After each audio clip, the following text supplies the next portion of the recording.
வணக்கம். வக்ரதுண்ட மகாகாய சூரியகோடி சமப்பிரபக அபிக்னம் குருமே தேவ சர்வகாரியேஷு சர்வதா. தென்னாட்டுடைய சிவனை போற்றி, என் நாட்டவர்க்கும் இறைவா போற்றி. நண்பர்களே, இந்த புத்தம் புதிய காணொலியில் உங்கள் அத்துணை பெயரையும் சந்திப்பதில் மிக்க மகிழ்ச்சி கொள்கிறேன். இன்னைக்கு நம்ம தொடங்க போறது ஒரு புது சீரீஸ் ஆஃப் வீடியோஸ். புத்தாண்டு சிறப்பு பலன்கள் 2025. இந்த நிகழ்ச்சியை பார்த்து கொண்டிருக்கக்கூடிய அனைத்து நேயர் பெருமக்களுக்கும் புத்தாண்டு சிறப்பு பலன்கள் வழியாக 12 ராசிகளுக்கான புத்தாண்டு பலன்கள், ஒவ்வொரு ராசிக்கும் தெல்ல தெளிவாக வருகின்ற ஆங்கில புத்தாண்டு 2025 எப்படி இருக்க போகுது, அதை பத்தி தான் இந்த வீடியோ சீரியஸ்ல பார்க்க போறோம்.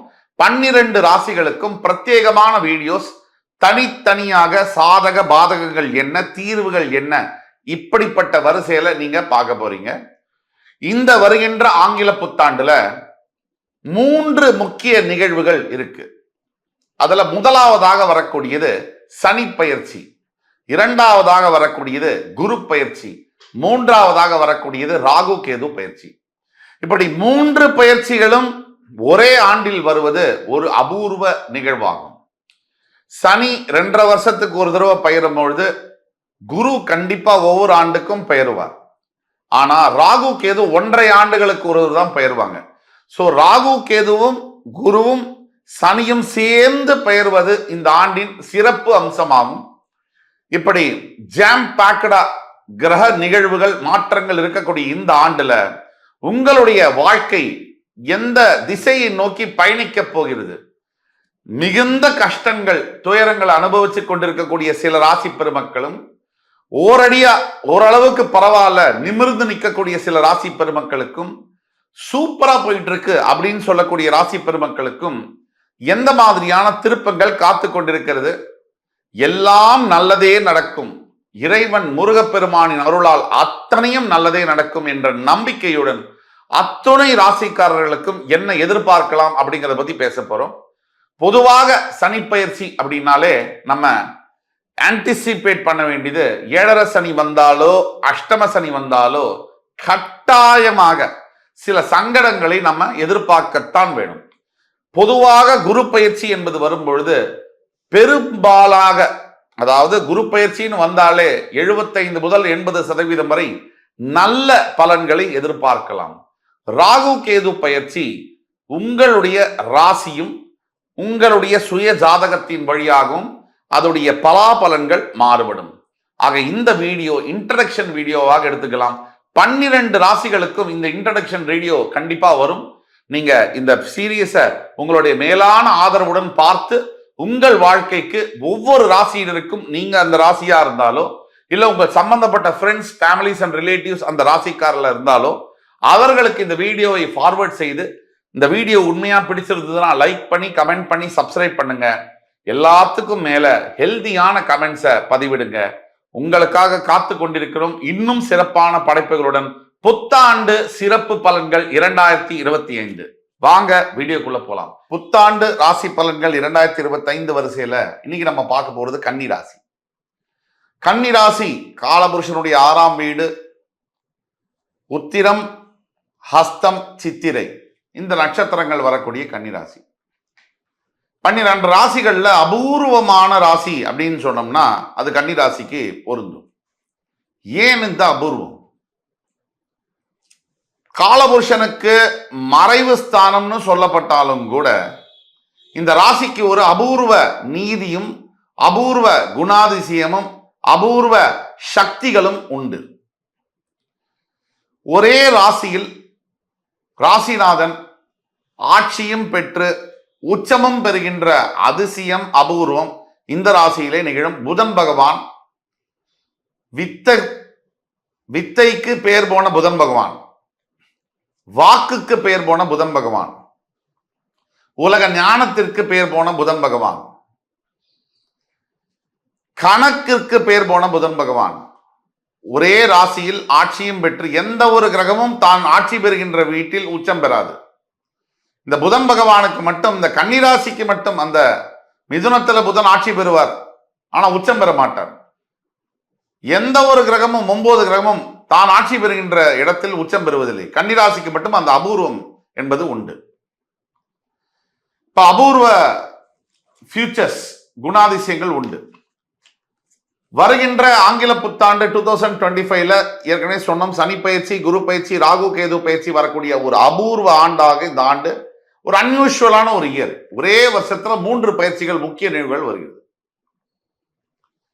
இதுல சனி பயிற்சி முக்கியமான நிகழ்வாக பார்க்கப்படுகிறது. மார்ச் 29, 2025 கும்பராசியிலிருந்து சனி பகவான் மீனராசிக்கு பெயர்வார். அது கன்னிராசிக்கு கண்டக சனியாக பார்க்கப்படுகிறது. இதுவரை 9ஆம் வீட்டில் இருந்து வந்த குரு பகவான் உங்கள் ராசிக்கு 10ஆம் இடத்தில் பெயர்வார். அதற்கு அடுத்தபடியாக உங்கள் ராசியில் இது நாள் வரை 1.5 ஆண்டுகளாக வாசம் செய்த கேது பகவான் உங்கள் ராசிக்கு 12ஆம் வீட்டில் பெயர்வதும், உங்கள் ராசிக்கு 7ஆம் வீட்டில் இருந்து வந்த ராகு பகவான் 6ல் பெயர்வதும் மிகப்பெரிய பாசிட்டிவான யோகமான ஒரு விஷயம். இப்ப கன்னிராசிக்கு என்னென்னலாம் நல்லது, சாதக பாதக பலன்கள் வருகின்ற புத்தாண்டுல 3 பயிற்சியும் சேர்த்து அதுக்குண்டான தீர்வுகளை தான் பார்க்க போறோம். முக்கியமான ஒரு விஷயம், உங்களுக்கு தெரிந்தவர்கள் யாராவது, நீங்கள் கன்னிராசியாக இருந்தாலோ உங்களுக்கு தெரிந்தவர்கள் யாராவது கன்னிராசியில் இருந்தாலோ இந்த வீடியோவை உங்களுக்கு ஃப்ரெண்ட்ஸ், ஃபேமிலிஸ் அண்ட் ரிலேட்டிவ்ஸ்க்கு ஃபார்வர்ட் பண்ணுங்க. இந்த வீடியோ உங்களுக்கு பிடிச்சிருந்தனா லைக் பண்ணி, கமெண்ட் பண்ணி, சப்ஸ்கிரைப் பண்ணுங்க. இந்த வீடியோ எங்கேயோ இருக்கக்கூடிய இல்லை எல்லா கன்னிராசி அன்பர்களுக்கும் வாழ்க்கையில் மிகப்பெரிய நல்ல மாற்றங்கள் ஏற்படுத்தும் என்பதில் ஐயப்பாடு தேவையில்லை. இன்னைக்கு கன்னிராசி 6ஆம் இடத்தில் இருந்து வந்த சனி பகவான் 7ல் மாறும் கண்டக சனியாக வருகிறார். கண்டக சனி அப்படின்னோடனே நம்ம உள்ளதை உள்ளபடி உறக்க சொல்லக்கூடிய தன்மையுடைய ஒரு ஆஸ்ட்ராலஜர்.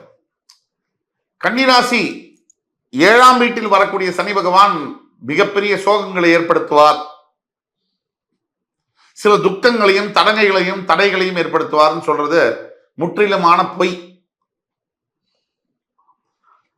கன்னிராசியில் சனி பகவான் ஆனவர் 11 ராசியிலும் இடம்பெறாத சுபத்துவத்தை கன்னிராசியில் உட்காரும் போதோ கன்னிராசியை பார்க்கும் போதோ பெற்றே தீருவார். கன்னிராசியில் கண்டக சனியாக வரக்கூடிய சனி பகவான் அது மோட்சஸ்தானமாக வருவதனால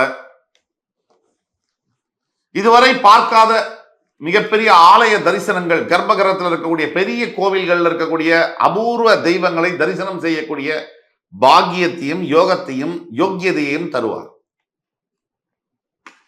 இது அந்த நெகட்டிவ் சைடு ஹஸ்பண்ட் அண்ட் ஒய்ஃப்குள்ள சில தேவையில்லாத ஆர்கியூமெண்ட்ஸ், கான்ட்ரவர்சிஸையும் ஏற்படுத்துவார். ஆனா அதை பத்தி பெரிய அளவுல கவலைப்பட தேவையில்லை. இது பாயிண்ட் நம்பர் 1. ரொம்ப வருஷமா இருந்து வந்த கடன் தொல்லைகள், பண தொந்தரவுகள், கொடுக்கல் வாங்கல் பைசல்கள்ல இருந்து வந்த தகராறு, பஞ்சாயத்துகள், நோய் வாய்ப்பட்டு அதற்கு நிறைய பைசாவை செலவழிக்கிறது. எதுக்கு வேணா பைசா செலவழிக்கலாம். நோய்க்காக செலவழிக்கும் போது அதுல பிரயோஜனமும் இல்லை, வலிய வேற தாங்கணும், பைசாவும் செலவாகும், எந்த உருப்படியான வேலையும் செய்ய முடியாது, நம்மள வேற ஒருத்தர் பார்த்துக்கணும். ஆக உடல் ஆரோக்கியத்தில் ரொம்ப கவனம் தேவை. அதுக்கு தான் சொல்றோம். அதுல அவஸ்தைப்பட்டு வந்த கன்னிராசினியர்களுக்கு ஒரு விடிவு காலம் அப்படின்னு சொன்னா அந்த புத்தாண்ட சொல்லலாம். ஆக மறைமுக எதிரிகள், இவர்களுடைய தொல்லை, நேர எதிரி வந்தாலே கஷ்டம். மறைஞ்சு நின்று தாக்கக்கூடிய எதிரிகளை நம்ம எப்படி அடையாளம் கண்டுகிறது? மறைஞ்சிருந்து தாக்கக்கூடிய எதிரிகளுடைய சில சிம்டம்ஸை நான் சொல்றேன். இனிக்க பேசுவார்கள். உங்களுக்கு எது எதெல்லாம் பிடிக்குமோ அதெல்லாம் பேசுவாங்க. உங்களை சம்பந்தமில்லாத விஷயங்களில் ஈடுபடுத்த முயற்சி பண்ணுவார்கள். தேவையில்லாத உங்களுக்கு மற்றவர்கள் மீது கோபத்தை ஏற்படுத்துவார்கள். இது 3 அவங்களுடைய ஹேபிட்ஸா இருக்கும். இந்த 2025ஆம் ஆண்டு சனிப்பெயர்ச்சிக்கு பிறகு வாய்ப்புகள் அதிகமாக அமையும். இது நாள் வரைக்கும் மறுக்கப்பட்ட வாய்ப்புகள்லாம் அதிகமாக வரும். அது ஒண்ணு. இதுக்கெல்லாம் மேல இன்னொரு முக்கியமான விஷயம் என்னன்னா, குரு பகவான் 9ல இருந்து 10க்கு வரும்போது நல்லது நடக்கும். எதுல நல்லது நடக்கும்? உறவு சம்பந்தப்பட்ட விஷயங்கள்ல நல்லது நடக்கும். ஆனா வேலை செய்யற இடத்துல உங்களுக்கு மேலதிகாரி உங்களுக்கு தொந்தரவு கொடுக்க ஆரம்பிப்பார். ஸ்வீட் டிஸ்டர்பன்சஸ் சொல்லுவாங்க. வெண்ண மாதிரி பேசி உங்கள்கிட்ட வேலையை வாங்கறதுக்கு முயற்சி பண்ணுவாங்க. உங்கள்கிட்ட வேலை வாங்குறது அவருடைய வேலை. ஆனா அதை நயவஞ்சகமா வாங்குறது தப்பு. வெளிப்படைத்தன்மையோட வாங்குவது கரெக்ட். இது ஜாக்கிரதையா இருக்கணும். அதிகப்படியான வேலையை வாங்கக்கூடும், வெண்ண மாதிரி பேசி. அதற்கு அடுத்தபடியாக 12ஆம் பாவத்தில் இருக்கக்கூடிய கேதுவினால் தூரத்து பிரயாணம் பண்ணி மிகப்பெரிய கோவில்களில் இருக்கக்கூடிய கர்ப்ப கிரகத்தில் இருக்கக்கூடிய ஈஸ்வர தரிசனம் கிடைக்கும். 6ஆம் பாவத்தில் இருக்கக்கூடிய ராகுவினால் நிறைய எதிரிகள் புதுசு புதுசா உருவாவாங்க. அந்த எதிரிகளை நீங்க அடையாளம் கண்டுகிட்டே வரணும். நீங்க செய்ய வேண்டிய முக்கிய 4 விஷயங்களை சொல்றோம். முதல்ல, தெரிஞ்ச விஷயங்களை கூட சில இடங்கள்ல தெரியாத மாதிரி போய்க்கணும். இது 1.